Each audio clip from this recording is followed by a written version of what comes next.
होता है वाल भी लोड को ट्रांसफ़र करने का काम करता है और कॉलम और बीम भी लोड को ट्रांसफ़र करने का काम करता है। जैसा कि आप इमेज में देख रहे होंगे, इसमें जो है एक साथ जो है कंस्ट्रक्ट किया जाता है वाल को भी और कॉलम बीम को भी, और इसमें जो है वाल और कॉलम दोनों जो है लोड को ट्रांसफ़र करते हैं। बस इसी को हम लोग कंपोजिट स्ट्रक्चर बोलते हैं। आजकल जो है इस तरह का भी बनाया जाता है, बट बिग अपार्टमेंट जितने भी हैं वह फ्रेम्ड स्ट्रक्चर का ही बनाया जाता है। ठीक है, अब हम लोग देखेंगे कि डिफरेंस क्या है लोड बेयरिंग स्ट्रक्चर में एंड फ्रेम्ड स्ट्रक्चर में।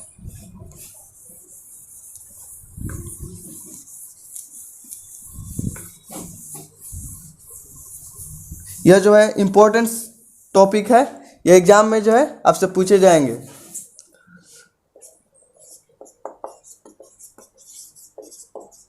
Difference between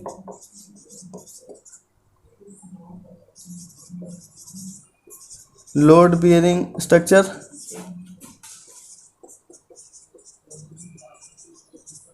and framed structure.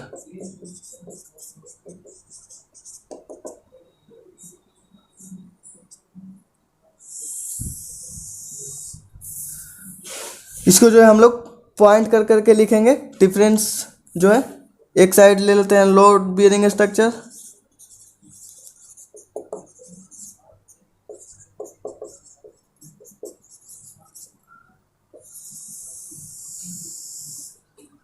दूसरा तरफ ले लेते हैं framed structure.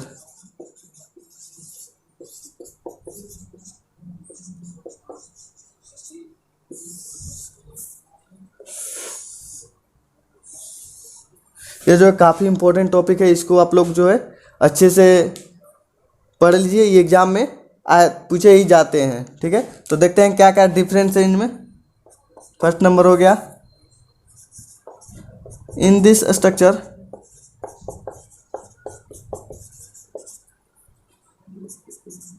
The transfer of load path is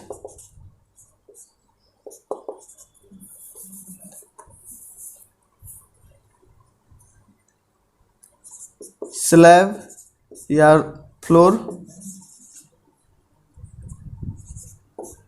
to wall and wall to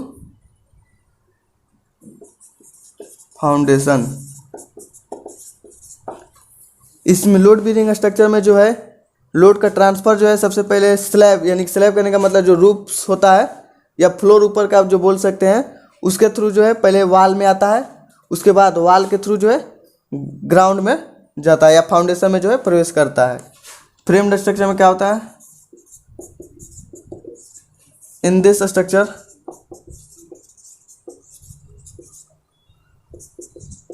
the transfer of load path is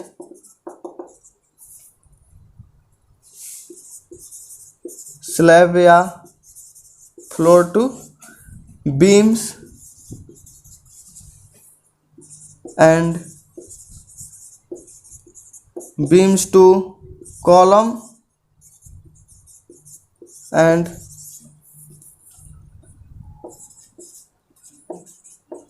columns to foundation. Framed structure में क्या होता है कि ऊपर के जितने भी स्ट्रक्चर हैं वो सबसे पहले स्लैब या स्लैब के माध्यम से कर सकते हैं, वह सबसे पहले बीम पे जाता है, बीम से फिर कॉलम में प्रवेश करता है और कॉलम से फिर फाउंडेशन में प्रवेश करता है। इस माध्यम से जो है फ्रेम्ड स्ट्रक्चर के माध्यम से जो है लोड का ट्रांसफ़र होता है। ये एक डिफरेंस हो गया। दूसरा हो गया limited story building can be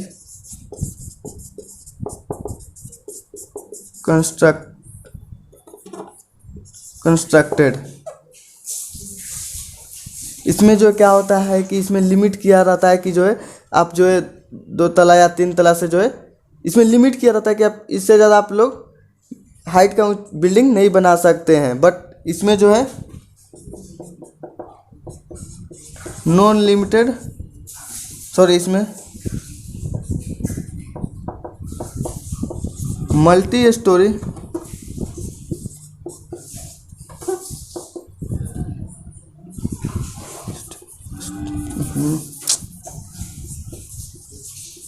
multi storey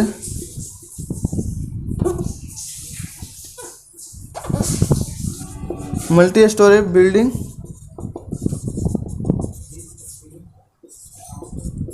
can be constructed. But जो है फ्रेम स्ट्रक्चर में जो है हम लोग बहुत मंजिले इमारतें हम लोग जो है बना सकते हैं। इसमें जो है लिमिट नहीं किया गया कि आप जो है सेकंड फ्लोर तक ही बना सकते हैं या थर्ड फ्लोर तक ही बना सकते हैं। इसमें हाइट तक जितना आपको इच्छा है बना सकते हैं, बट उसके अनुसार हम लोग को फाउंडेशन भी मजबूत बनाना होगा। ठीक है, ये दो अंतर हो गया। तीसरा अंतर देखते हैं।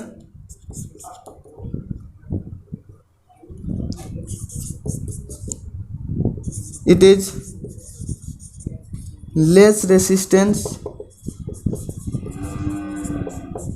To earthquake.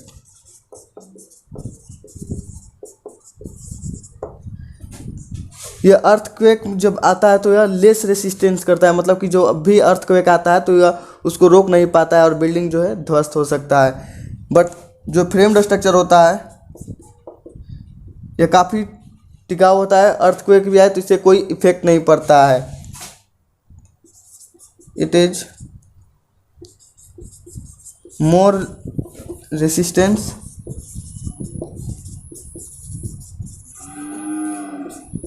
To earthquake.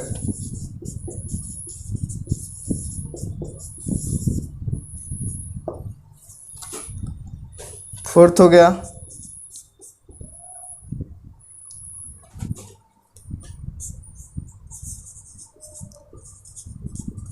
Floor area या carpet area.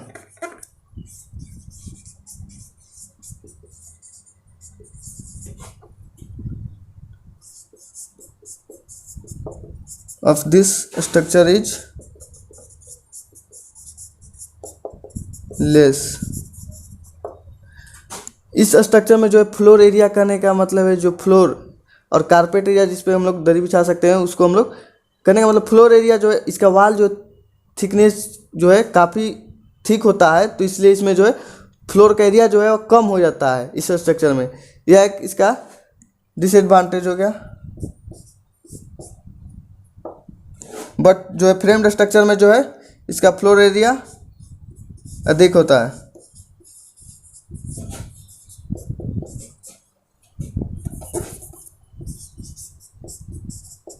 of this structure is more। Framed structure में जो है कॉलम और बीम्स ही ज़्यादातर होते हैं और वाल का जो थिकनेस होता है इसमें बहुत पतला होता है, इसलिए इसमें जो है कारपेट एरिया बढ़ जाता है, फ्लोर एरिया बढ़ जाता है।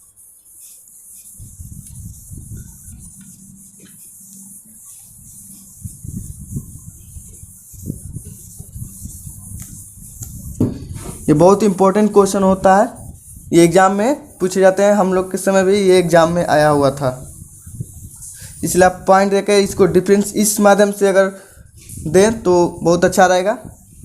टीचर जो खुश होंगे, आपको मार्क्स भी अच्छा देंगे और पॉइंट देकर लिखेगा तो और बेहतर होगा। ठीक है, फिफ्थ देखते हैं।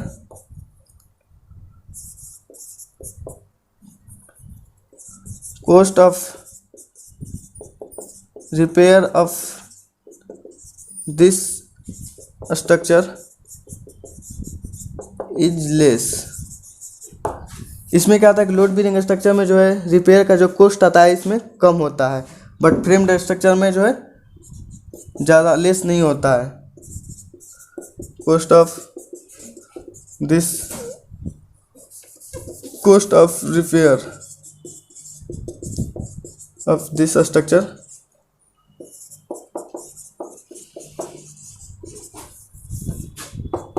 is more।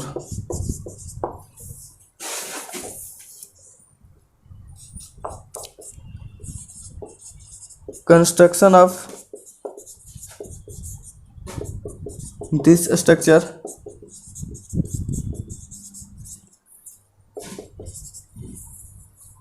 Is cumbersome. Cumbersome कहने का मतलब है जो लोड बेरिंग हम लोग जो स्ट्रक्चर कर रहे हैं उसका कंस्ट्रक्शन करने में जो है काफ़ी जटिल होता है। कम्बरसम कहने का मतलब है जटिल, इसका जो है हम लोग को संरचना करने में जो है काफ़ी जटिल होता है। बट जो है फ्रेम्ड स्ट्रक्चर जो है इजी होता है। Construction of this types of structure is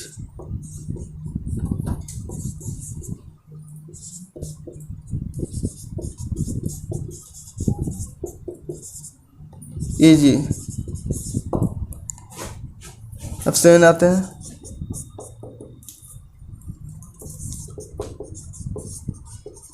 dimension of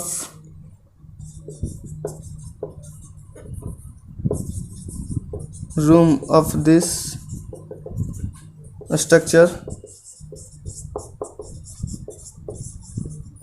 can not be change. कहने का मतलब है रूम का जो डायमेंशन है इस टाइप के स्ट्रक्चर में आप चेंज नहीं कर सकते हैं। कहने का मतलब जिस फर्स्ट फ्लोर पे मान लीजिए जिस पोजीशन पे जो है जिस लेंथ और विड्थ का जो रूम बना है उसके ऊपर जो है उसी लेंथ और विड्थ का जो है आप रूम बनाएंगे, इसमें चेंज नहीं कर सकते हैं क्योंकि इसमें वाल ही तो है जो लोड बेरिंग मेंबर का काम कर रहा है। अगर उसको आप घटाएंगे या बढ़ाएंगे तो फिर तो दिक्कत हो सकता है, इसलिए इसमें ऐसा नहीं किया जाता है। बट फ्रेम्ड स्ट्रक्चर में जो है आप इसका डायमेंशन जो चेंज कर सकते हैं क्योंकि वाल पे जो है कोई इफेक्ट नहीं पड़ने वाला है, कोई क्योंकि वो लोड का काम ही नहीं कर रहा है, उसको हम जहाँ मन तहाँ से जोड़ सकते हैं। ठीक है,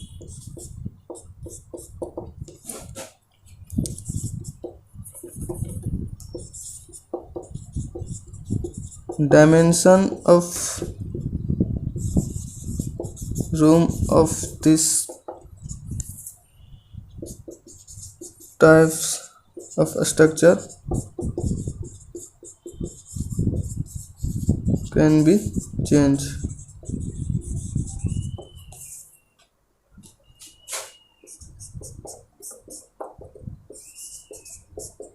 इन दिस स्ट्रक्चर इस टाइप के स्ट्रक्चर में जो है skilled and non skilled worker can be needed. ये जो लोड बेरिंग स्ट्रक्चर जो है इसको कंस्ट्रक्ट करने में जो है हम लोग को स्किल्ड लेबर या नॉन स्किल्ड लेबर, स्किल्ड करने का मतलब पढ़े लिखे लोग और नॉन स्किल्ड करने का मतलब बिना पढ़े लिखे लोग, ये दोनों टाइप के जो वर्कर्स हैं या कंस्ट्रक्ट कर सकते हैं। बट जो है फ्रेम्ड स्ट्रक्चर को जो है केवल स्किल्ड वर्कर ही जो है कंस्ट्रक्ट कर सकते हैं।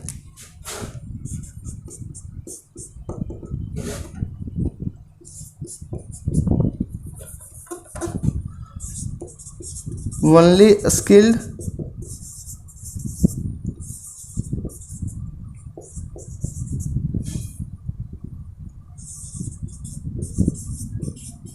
Can be needed. इसमें जो है स्किल्ड लेबर का ही जरूरत होगा इस टाइप के स्ट्रक्चर को कंस्ट्रक्ट करने।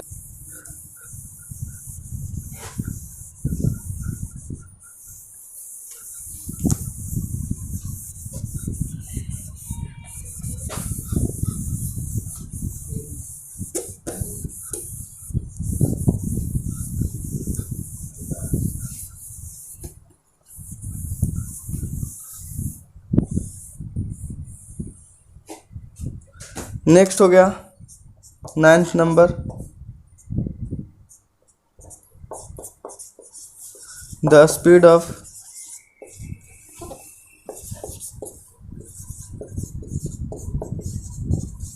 Construction of this types of structure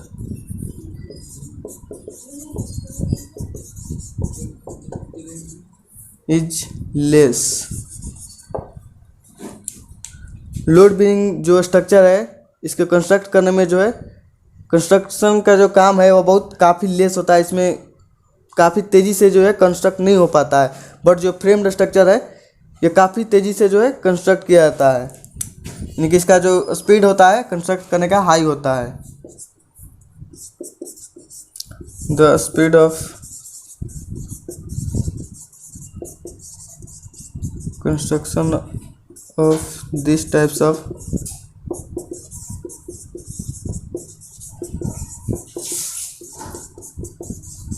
structure is more. ठीक है, 10th देखते हैं। Columns and beams are not provided in this types of structure. इस प्रकार का स्ट्रक्चर में जो है कॉलम्स, ना तो कॉलम्स प्रोवाइड किए जाते हैं और ना ही बीम प्रोवाइड किए जाते हैं, बट जो है फ्रेम्ड स्ट्रक्चर में जो है या खुद जो है मेन लोड बियरिंग का काम करते हैं। Columns and beams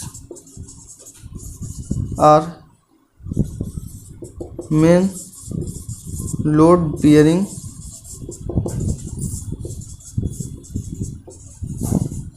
members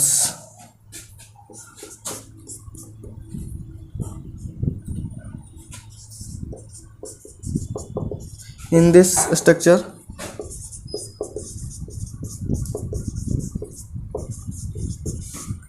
More material is intensive.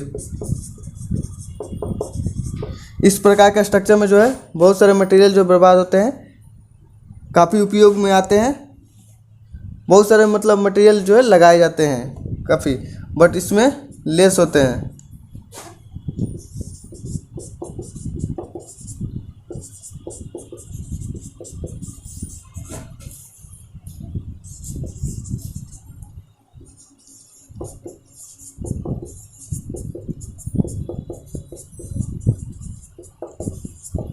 हम लोगों ने 11 जो है डिफरेंस देखे लोड बियरिंग स्ट्रक्चर में एंड फ्रेम्ड स्ट्रक्चर में। इस तरह जो है आप पॉइंट देकर लिखेंगे तो काफ़ी अच्छे मार्क्स आएंगे। मैंने 11th डिफरेंस बताया लोड बियरिंग स्ट्रक्चर में और फ्रेम्ड स्ट्रक्चर में। इससे आपको पता चल गया होगा कि लोड बियरिंग स्ट्रक्चर का जो है इस्तेमाल क्यों नहीं किया जा रहा है। अब बात आती है कि कॉस्ट किस में सबसे ज़्यादा लगता है। अगर देखा जाए तो लोड बियरिंग स्ट्रक्चर को बनाने में कम पैसा लगता है, बट ये कम पैसा लगता है लेकिन ये टिकाऊ नहीं हो पाता है। लेकिन फ्रेम्ड स्ट्रक्चर में कुछ इनिशियली जो कॉस्ट होता है वो कुछ ज़्यादा होता है, लेकिन ये काफ़ी समय तक टिकाऊ होता है। ठीक है, आज के लिए इतना ही। Okay, bye.